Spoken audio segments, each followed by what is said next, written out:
Hi ladies and gentlemen, this is Mr. Green. This is another in my series of videos for Algebra 2. What we're doing in Algebra 2 right now is that we are completing things in Unit 8. It says finishing all things in Unit 7. That was the last session. I still have some people who haven't completed everything there. We are going to be completing Unit 8 this week and taking the unit exam for Unit 8 and then moving on to the semester exam. So you need to make certain you're getting things completed. Remember, January 19th. That's the last date I can accept things from you. You need to make certain you're getting things turned in to me by that time frame. Okay? Before that time frame. What we're looking at today is finding a quadratic function from points. So we're going to be given some points and asked to find the quadratic equation. Cartoon for today shows a guy hitting a golf ball, hits the golf ball, looks downrange, and says, square root of 16! And Dad is sitting there going, it's just 4, son. It's not square root of 16. Same thing, different term. We're going to be doing the same things. We're going to be taking quadratic equations and actually solving them. Okay? Left some notes up here I didn't want to leave up here. Sorry about that. We'll erase all this real quickly because that's wrong. Okay? Okay. So that's wrong. What are we going to do? Well, it takes 2 points to make a linear equation. We found that when we were doing linear equations, okay? You can take 2 points, find the slope, use the slope-intercept form, find b, and then you'd have your linear equation. But to find a quadratic equation, it usually takes 3 points. Now, there's a couple different ways we can do that. First of all, if I'm given the 2 intercepts and a point, okay, how would I know them as x-intercepts? Well, the points would be negative 5, 0 and 1, 0. Why? Because they're intercepts. They hit the x-axis, so their y values are going to be 0. And the other point, 2, 7. So even if they don't tell you they're intercepts, if they've got zeros for the y values, they are the x-intercepts.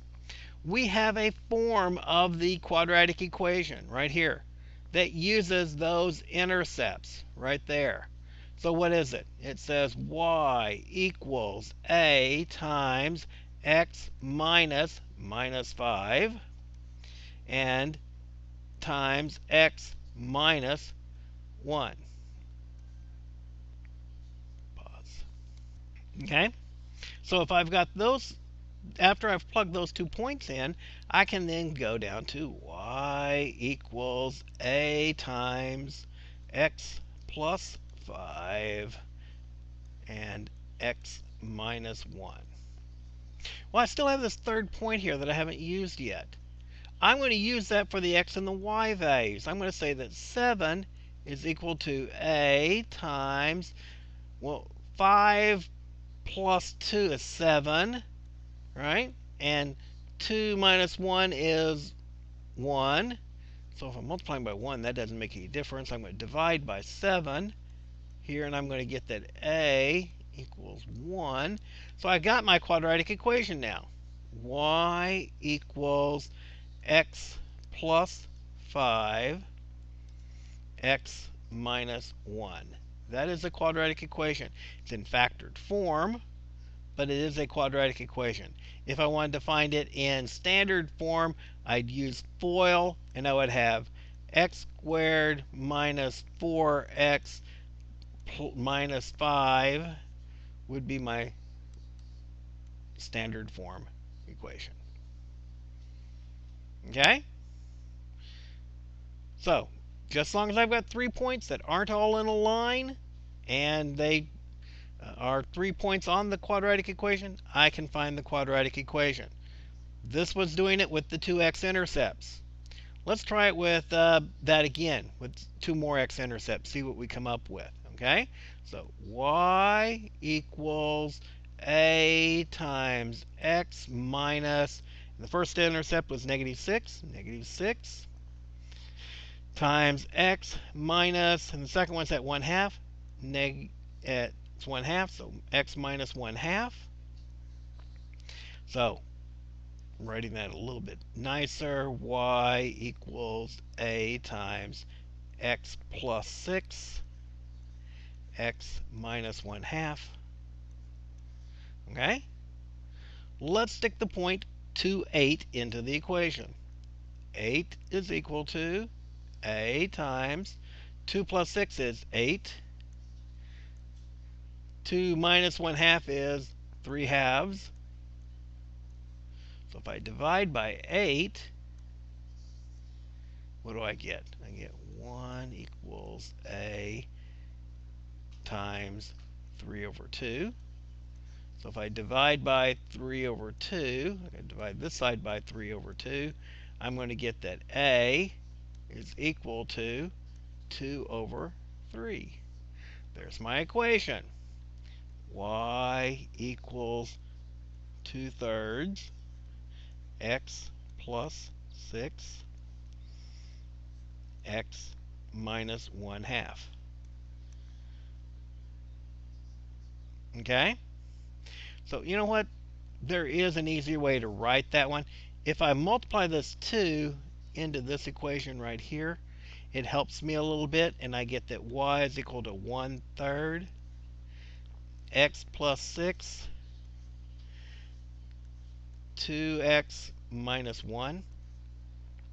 And then I can use the FOIL on this one. Y equals 1/3 times x squared, 2x squared, and 12 minus 1 is 11, plus 11x minus 6. And then everything divided by 3, so y is equal to 2/3 x squared plus 11 over 3x minus 2. Standard form equation, factored form equation. Okay? Cool. Let's go forward and look at a couple of other examples. What if they gave me the vertex and 1 point? Is that enough to do it? Well, we have a vertex form of the equation, and we can stick that in for the values. A times x minus, and the vertex was at -2, the x value, -2, squared, plus, and the y value was 5. That's where the vertex is located. I can now use the FOIL on this polynomial here, right? Y equals a times x squared plus 8x plus 4 plus 5 is equal to a. Or we could leave it in scratch that. We'll leave it in this form right here. We'll just turn these two minuses into a plus signs, okay? And I do have this point -3, 1. I'm going to stick that point in for x. Y is equal to a times -3 plus 2 squared plus 5. Right? Oh, I forgot the y value. 1. 1. So I'm going to subtract the 5. -4 is equal to a times -3 plus 2 is -1 squared is a 1. So a equals a -4. I now have enough to come back up to this equation here and write my equation out in vertex form.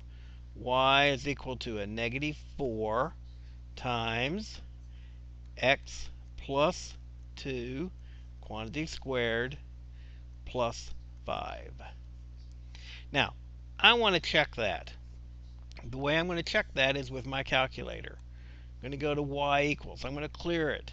I'm going to actually key that in. -4 quantity x plus 2 quantity squared plus 5. And I'm going to graph it.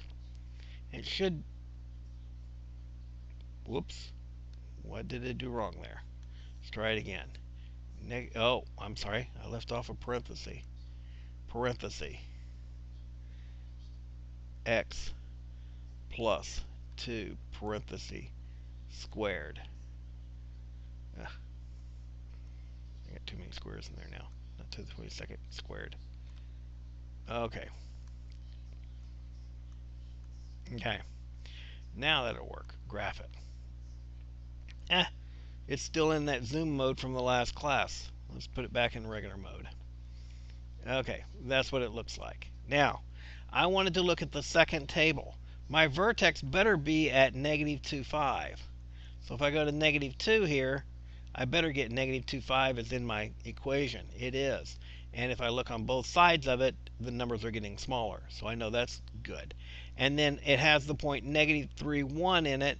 Negative 3, 1 is a point that I've got in my graph there.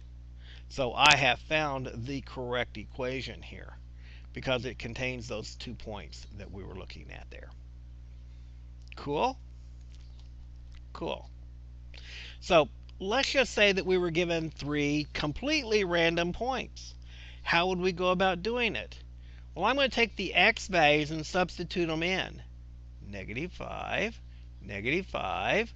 So what do I get? I get a equation out here that is 25a plus minus 5b plus c equals 30.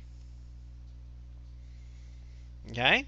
If I go to this next point and I stick the negative 2 in here for both of these, I'm going to get a 4a plus negative 2b plus c equals negative 3.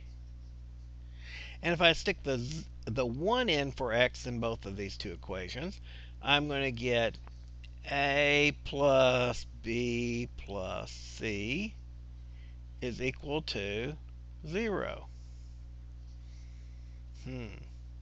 3 equations, 3 unknowns. I can then use those 3 equations with 3 unknowns and solve them using the techniques that we have learned in the past. So 25a minus 5b plus c equals 30. 4a minus 2b plus c equals negative 3. A plus b plus c equals 0. Let's see here. What's one technique we could use here?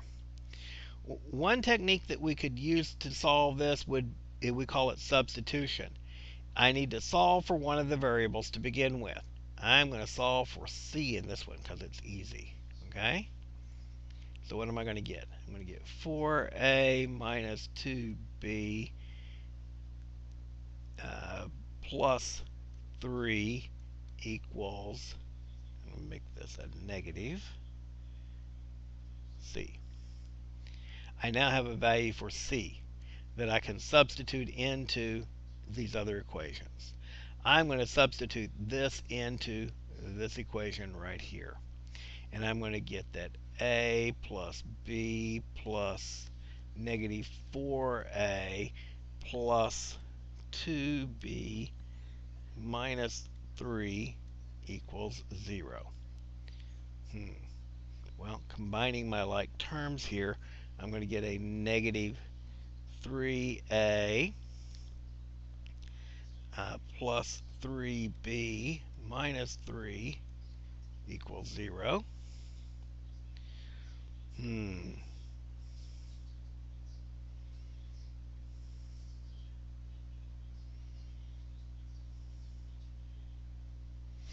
Okay, I'm now going to substitute this one in for c here, and I'm going to get 25a minus 5b minus 4a plus 2b minus 3 equals 30. Okay, well, if I take the combining the like terms, I'm going to get 1a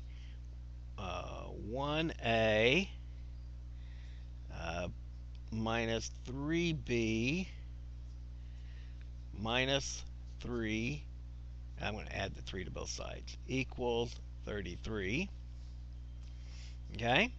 And I've got this other one over here that is minus 3a plus 3b equals 3. So I can actually add these together and I get 18a is equal to 36. So a is equal to 2. Woo-hoo, I found a value for a. I can substitute that back into this one. I get negative 6 plus 3b is equal to 3. So I divide by the negative 6, or I add the 6 to both sides. Add the 6 to both sides, and I get 3b is equal to 9. So b is equal to 3. Woohoo! I've got an answer for A and I've got an answer for B. Now I can solve it for C because I had this one here. A plus B equals plus C equals 0. So 2 plus 3 is 5. So C must be equal to negative 5. Woohoo! I found answers for A, B, and C. I can write my equation down. 2x squared plus 3b minus 5 equals 0. Okay? Or y, either way you want to look at it. Now, how do I check my answer? I can check my answer on my calculator again. Clearing out that one, I get 2x squared plus 3x minus 5. And I graph it. Woohoo! And I look at my second graph for that one, and I better find the point negative 5, 30. It's there, negative 5, 30. Negative 2, negative 3, woohoo, and 1, 0. Got all 3 points on there. Found it. Hard way of doing it because we had 3 equations with 3 unknowns. Many ways of solving that one. Easiest way, I think it's with matrix, but we didn't have that one that we taught. Okay? I appreciate your attendance. If you have any questions for me, feel free to give me a call. Come by and see me in Toga. We're trying to finish this week up so we can get on to the semester final. So make certain you're caught up, make certain you got everything taken care of, and I will talk to you next time.